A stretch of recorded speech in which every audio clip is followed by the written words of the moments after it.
very good evening to you and welcome to KTN News Online. My name is Wilson Buru. Remember that we have migrated to the web. You can catch us on www.ktnkenya.tv. Let's get right to it. 8 clauses of the Security Laws Amendment Act have been declared unconstitutional by a 5-judge bench at the High Court. Among the clauses declared unconstitutional were those limiting the freedom of the press and the freedom of expression. The provisions of the controversial law were challenged in court by the Coalition for Reforms and Democracy and the Kenya National Human Rights Commission. Here is Justice Isaac Lenaola delivering that ruling. And so in the premises, we make the following declarations and orders. Section 12 of the Security Laws Amendment Act and Section 66 of the Penal Code is hereby declared unconstitutional for violating the freedom of expression in the media guaranteed under Articles 33 and 34 of the Constitution. Section 64 of the Act, which introduced Section 30 of the Prevention of Terrorism Act, is also declared unconstitutional for the same reasons. B. Section 34 of the Security Laws Amendment Act is hereby declared unconstitutional insofar as it includes telescopes in Section 2 of the Firearms Act. 3. Section 16 of the Security Laws Amendment Act and Section 42A of the Criminal Procedure Code are declared unconstitutional as they violate the right of an accused person to be informed in advance of the evidence the prosecution intends to rely on under Article 52 of the Constitution. Section 20 of the Security Laws Amendment Act, which amended Section 364A of the Criminal Procedure Code, is declared unconstitutional for being in conflict with the right to be released on bond or bail on reasonable conditions under Article 49(1)(h).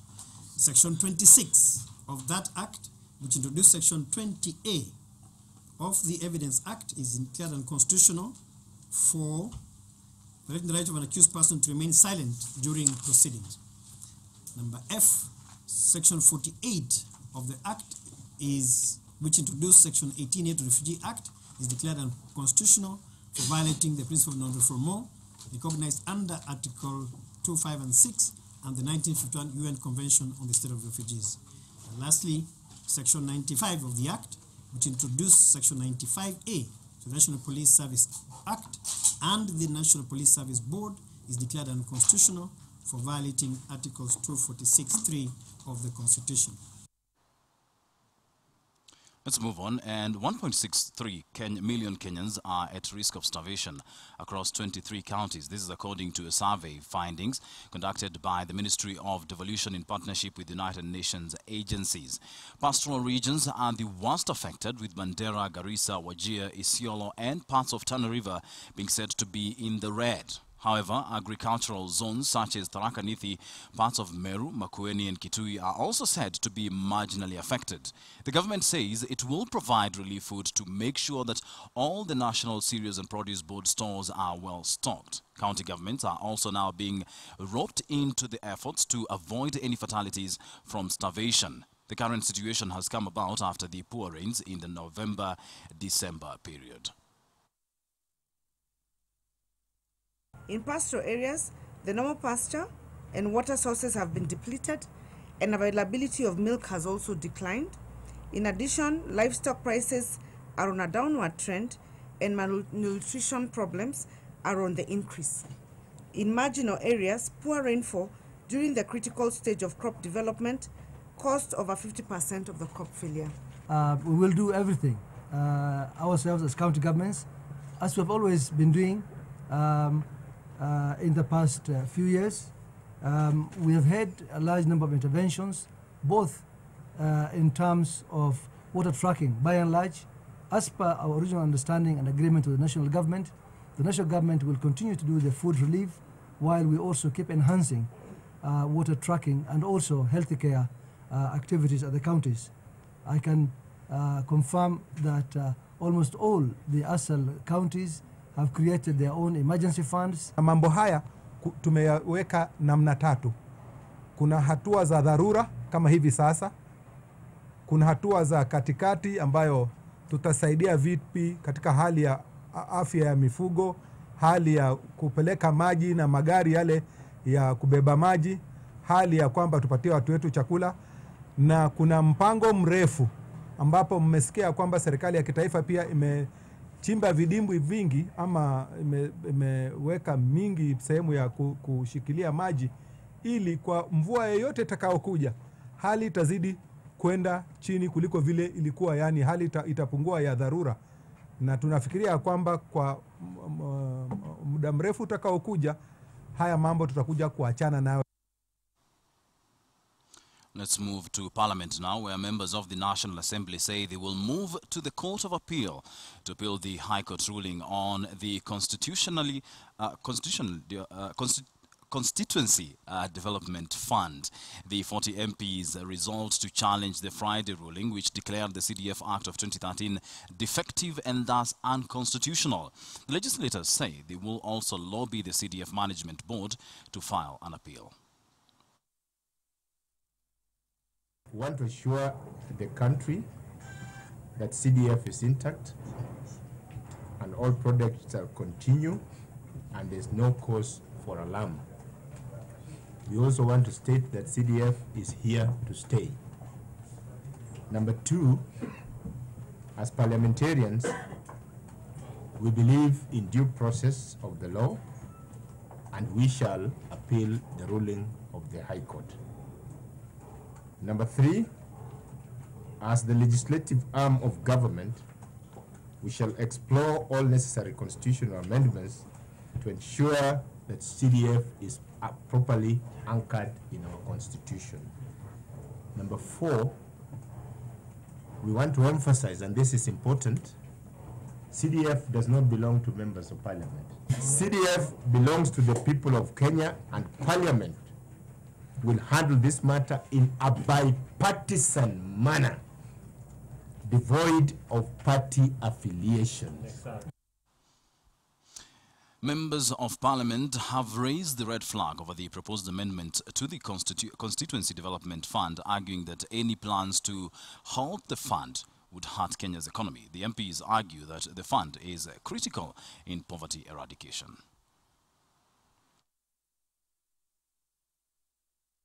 If you look at the court ruling, they are very alive to the fact that CDF, the tentacles of CDF are such that you can't do away with it in an instant. And that is why they have given us this leeway, 1 year period within which, in fact, the final pronouncement of the judge is that he encouraged us to appeal, because you realize that what we are talking about is not the fact that the CDF is not good for Kenya. What we are talking about is the anchoring in law, that there seem to be some structural defects with regard as far as anchoring in the law is concerned. And that's why we have said that the first thing we want to do, because this has caused a lot of panic. If that fund is removed, that means that employment levels now will start getting high, economic empowerment will not be there, and even the whole country will come to a standstill. You very well know that the CDF is the one, it is the only fund in this country that is 95% is earmarked for development. And it's only less than, I think it's 1.5 that is used for administrative, 1.5% only. Other funds, like you hear, even the funds that are going to the counties and all the others, they're only being told that they can use only 40% for development. 95% goes direct to the Mwananchi for development. In my constituency, I have about 30 markets. In each of those 30 markets, you find at least 100 youths per market who are now doing welding, because CDF, actually, you can see the injection, how it spurs. Before we had CDF, I had a quarry in my constituency, which was employing 5 people. Today, because of CDF and the demand for stones, that quarry employs over 2,000 people. 2,000 people, if you say they have 5 dependents, that's 10,000 people that are depending on. So really, it's massive. We have people who are welding windows. We have builders in. This fund belongs to the Kenyans. And let the Kenyans themselves not be lied to or be given the wrong information that the fund belongs to the member of parliament. No. It is true there are stalled projects. I can't say there are no stalled projects, but the number of stalled projects has been going down over the years to an extent that there is now a policy within CDF that before you allocate for a new project, you have to complete whatever projects are completed in your constituency. The Oscars were held late last night or early this morning Kenyan time, and political activism took center stage as winners in various categories used their acceptance speeches to raise awareness on social and political issues affecting the world. Our reporter Asha Mulu reports on the intrigues at the 2015 Academy Awards.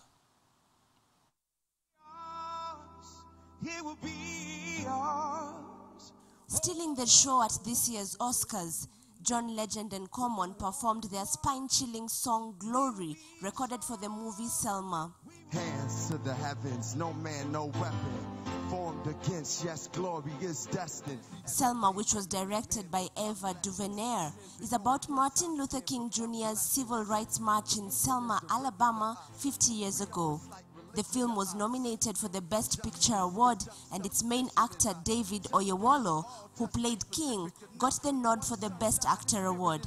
The spirit of this bridge connects the kid from the south side of Chicago, dreaming of a better life, to those in France standing up for their freedom of expression, to the people in Hong Kong protesting for democracy. This bridge was built on hope. We say that Selma is now because the struggle for justice is right now. However, its song Glory by Common and Legend scooped the film's only award in this year's Oscars in the Best Song category. But the Selma cast was not alone in evoking thought into political activism. Laura Poitra's documentary film Citizen 4, featuring the story of Edward Snowden, a former NSA employee turned whistleblower on democracy and the right to privacy, won the Oscar for the Best Documentary Film Award. The disclosures that Edward Snowden reveals don't only expose a threat to our privacy, but to our democracy itself. When Patricia Arquette accepted her Best Actress in a Supporting Role award for her role in Boyhood, her call for women's rights got Meryl Streep on her feet, cheering and clapping. We have fought for everybody else's equal rights. It's our time to have wage equality once and for all, and equal rights for women in the United States of America.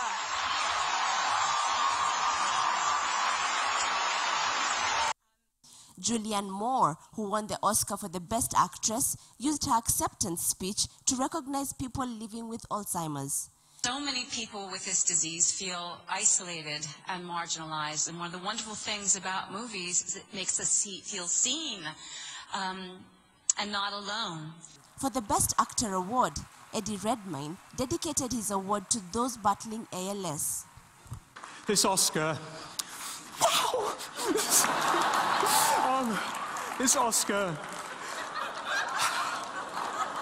this belongs to all of those people around the world battling ALS.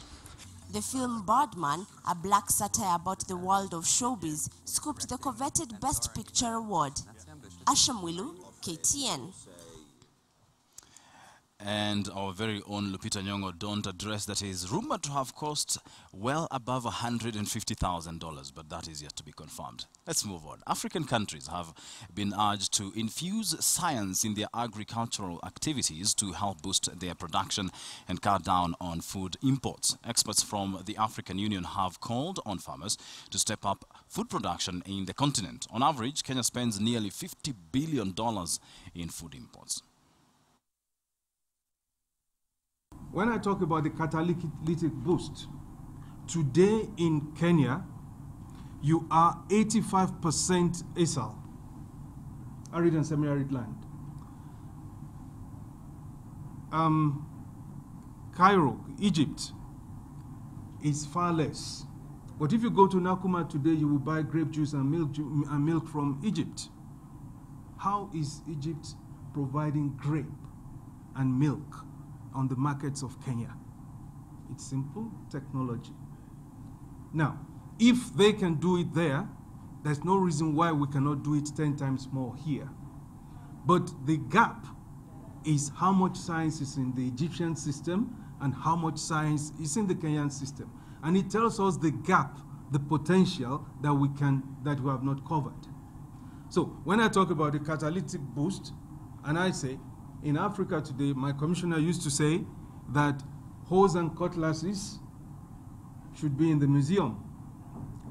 How far can a woman with a baby on her back cultivate? How long would it take her to cultivate 1 hectare of land? Compare that with somebody sitting in a tractor with Starbucks coffee in his hand. President Uhuru Kenyatta is now rallying county governments to increase focus on the maritime sector. The president says the sector is highly undertapped. He was speaking at a regional maritime sector conference at the KICC. My government remains committed to working openly with the global community to make our world safer and more prosperous for all. The maritime sector provides a fine opportunity for us to prove our commitment to these principles. And indeed, going forward, you will see us as the government paying much keener attention to this particular sector and focusing ourselves on the great potential that it has to offer. We have yet to fully exploit the benefits of our maritime sector. We have focused too much on our land resources, and as I said earlier in my statement, we have forgotten that what we have available in the sea is equivalent to 3/4 of our land mass. It is about time we began trying to see the potential that this brings us both for job creation, wealth creation, and prosperity for all our peoples. And we as a government will begin to focus much more intensely in this particular sector. Let's go to a bit of sports now. And Rugby 7's head coach Felix Ocheng believes his charges are now on the right path following a turbulent period. The Rugby Union was marred by wrangles, with critics saying that the off-pitch problems could have affected the team during their rugby circuits. However, Ocheng has managed to pick up the pieces and is now looking forward to posting better results in the Hong Kong circuit. The Sevens team coach Felix Ocheng is emphasizing on the youth who will then take over the rugby baton from the likes of Collins and Joran. After a poor show that culminated in boardroom changes, Ocheng believes the team has now stabilized, going by the performances put in by the local boys in the Las Vegas circuit. It was amazing. As I said, it was challenging at the beginning, but just seeing the boys putting in a lot of effort during the games, and and the results speak for themselves. We didn't start well, but we ended up topping our pool. And I think that was exciting for the boys, it was exciting for the team, and it was exciting, for the country and the Republic of People of Kenya. Kenya is now rebuilding after Ocheng took over and restructuring his technical department, and believes these changes showed their worth. After restructuring his technical department, Felix Ocheng believes his charges showed their worth in Las Vegas. The foundation of every successful rugby team is obviously in the development, it's obviously in the youth. And for us, we are very blessed at Kenya to have very, very many young, talented players, some of who represented the country loyally, in the first 3 legs in this particular season. So for us, and together with the union, is just looking in ways to keep these particular players motivated, in terms of the competition, in terms of looking for other tournaments, because we know it's very difficult. For me as a coach, selection is very difficult, which is a good problem to have. His eyes are now on the Hong Kong circuit, where his target is a quarter-final berth. We haven't played together for long. We've just been trying to get our spirit back this time. The teams in the circuit have played together for a long time. As you can see, they've been very consistent with regards to the results. So going into Hong Kong, we've got a lot of work to do with regards to where we can improve, with regards to whether it's our technically, whether it's physically, whether it's our game understanding. Hassan Juma, KTN Sports. Well, that's all we had prepared for you tonight on KTN Kenya Online.